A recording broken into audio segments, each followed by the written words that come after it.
Step 3 is our anterior region.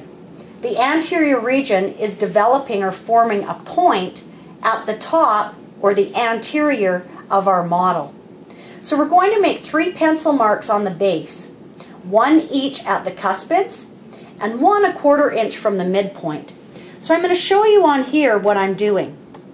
When I want to make my pencil marks, I'm going to go forward 1/4 inch from my midline and just make a dot on there.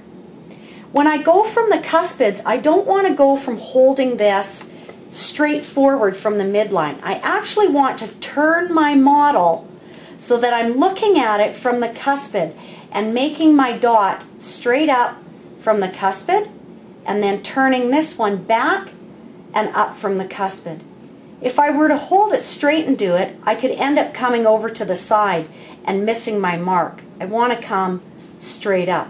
So let's go back to the trimmer and trim that anterior region.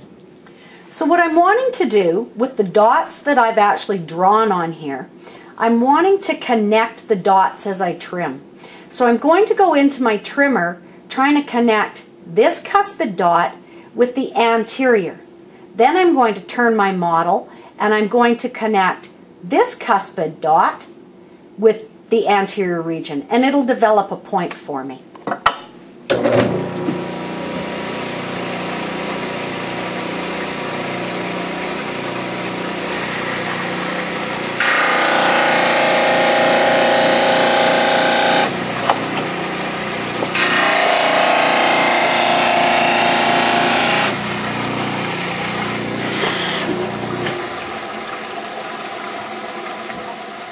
So we can see after I trimmed that I've developed this point. Sometimes as we're trimming, this point here that needs to be at the cuspid ends up farther back in the premolar area.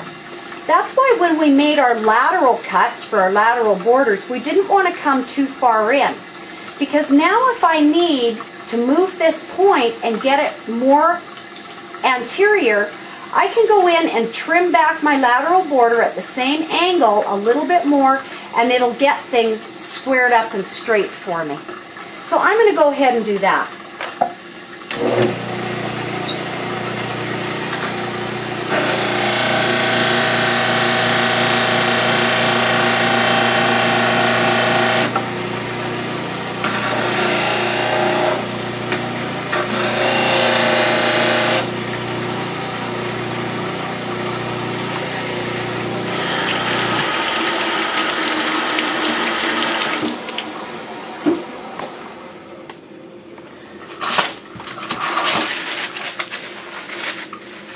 We're going to move on to step 4 now.